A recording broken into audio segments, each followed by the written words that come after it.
Hi, my name is Ahmed Mohammed. Welcome to my presentation. The purpose of this presentation is to explain Hofstede and Trompenaars' cultural dimensions and how they are applied within the Arab or Gulf region. Let's start with giving a brief introduction about Hofstede and Trompenaars' cultural dimensions. The motto represents independent preferences that distinguish cultures from one to another rather than the individuals themselves. The importance of being aware of what the model provides is that it gives an understanding of the cultural aspects or preferences of any society or country that we live in.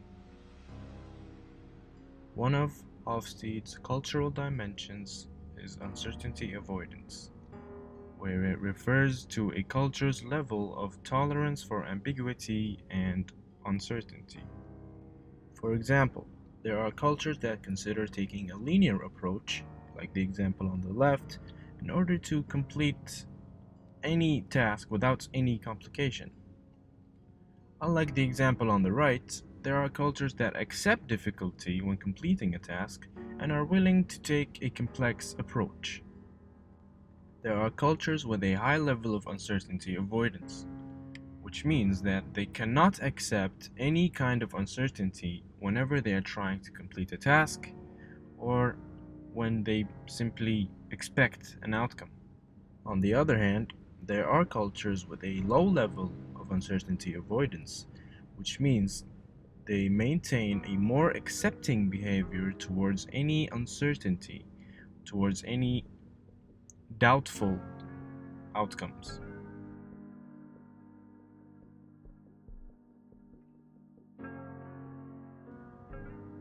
The second cultural dimension refers to whether cultures prefer looking after themselves by themselves instead of relying on the close relationships that they have, for example, like families and friends. In an individualistic culture, individuals tend to independently concentrate on themselves in order to achieve any goal. However, in a collectivistic culture, individuals tend to work together as a group in order to achieve their common goal.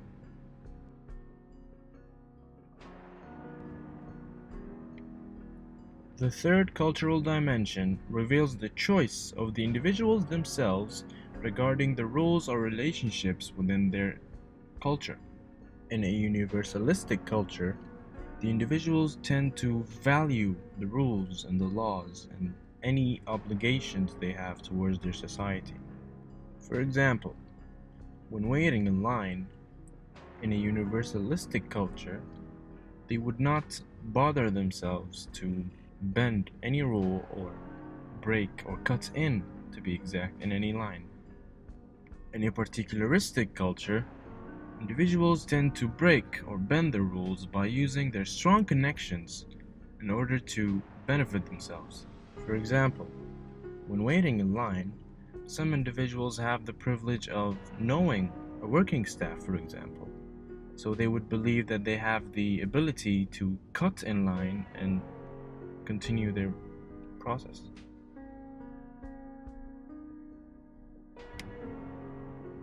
The final cultural dimension reflects upon the individual's intention whether or not to reveal their emotions, either negatively or positively, from any instance.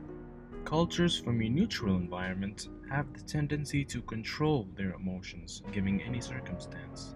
For example, the individual on the right does not seem quite well. However, the expression on his face is quite neutral. Therefore, you would not be able to identify his actual emotions. Cultures from an effective environment have the confidence to openly express their emotions. For example, the individual on the right does not seem to be hesitant in revealing his true intention and emotion.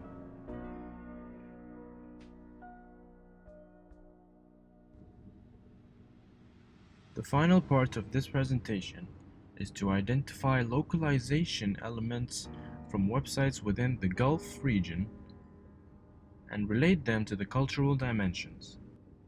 The first example is McDonald's. There are several effective localization indicators that are within the contents of the websites, as well as the application of the cultural dimensions. Let's start with the localization elements.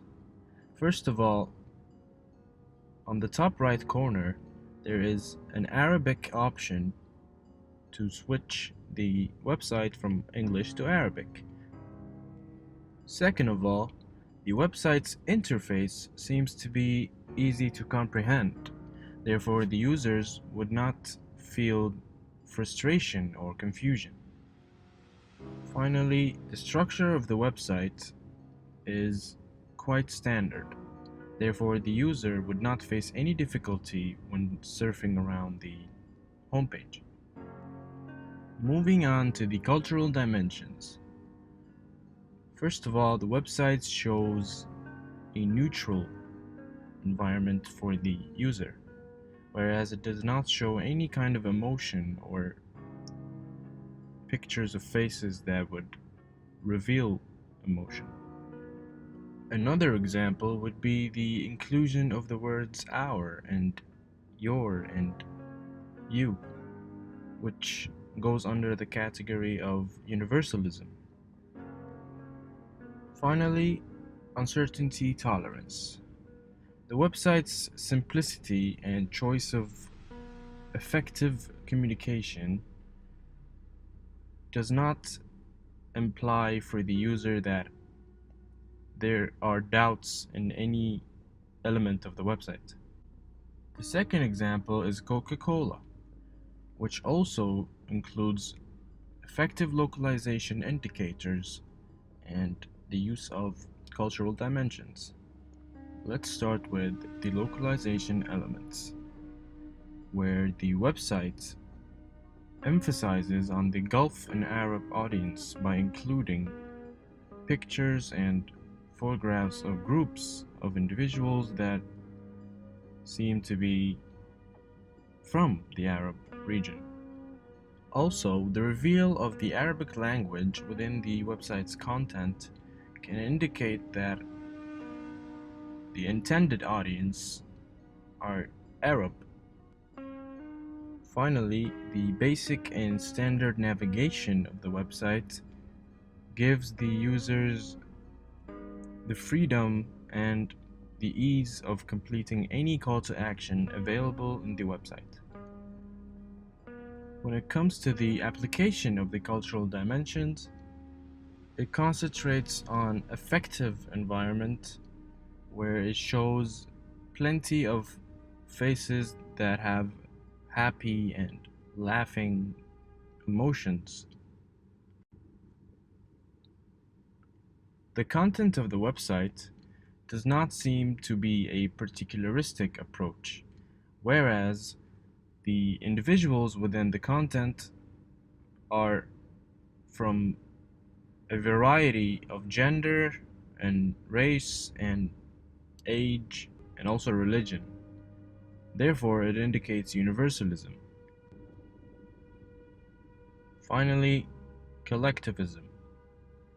The website includes many pictures of groups and a society and a culture of people all gathered together in order to raise awareness and achieve their campaign goals. In conclusion, hopefully this presentation managed to explain the concept of a few cultural dimensions and how they are applied to the Gulf or Arab audiences as well as local websites.